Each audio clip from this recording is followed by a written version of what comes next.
नगरसेविका पूजा श्रीकांत वाडेकर यांनी महत्त्वाच्या विषयाकडे लक्ष वेधत आमदार देवेंद्र कोठे आणि पोलीस आयुक्त एम राजकुमार यांना निवेदन दिलं। नगरसेविका पूजा श्रीकांत वाडेकर यांनी एका महत्त्वाच्या विषयाकडे लक्ष वेधलं असून नुकतीच नाशिक येथील एका नामांकित IT कंपनीत TCS समोर आलेली कॉर्पोरेट जिहादची घटना अत्यंत धक्कादायक आहे।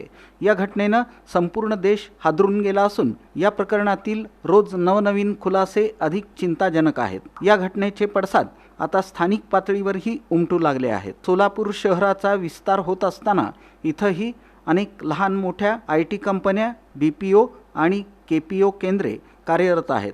या क्षेत्रांमध्ये सोलापूरसह परिसरातील अनेक तरुणी मोठ्या संख्येने काम करत आहेत। नाशिकच्या प्रकरणामुळे सोलापुरातील पालकांमध्ये भीतीचं आणि चिंतेचं वातावरण निर्माण झालं आहे।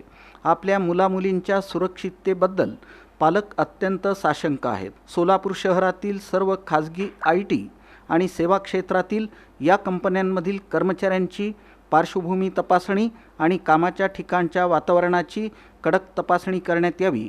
नाशिकसारखी कोणतीही संशयास्पद किंवा कॉर्पोरेट जिहाद सदृश्य घटना सोलापुरात घडत नाही ना याची खातरजमा करण्यासाठी विशेष पथकाद्वारे तपासणी करण्यात यावी।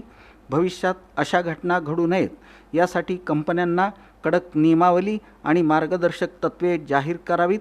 वेळेतच अशा प्रवृत्तींना आवर घालावा असं निवेदन नगरसेविका पूजा श्रीकांत वाडेकर यांनी आमदार देवेंद्र कोठे आणि पोलीस आयुक्त एम राजकुमार यांना दिला आहे। दरम्यान आमदार देवेंद्र कोठे यांनी आपण स्वतः पोलीस आयुक्त यांच्याकडे याविषयी पाठपुरावा करणार असल्याचं नगरसेविका पूजा वाडेकर यांना सांगितलं।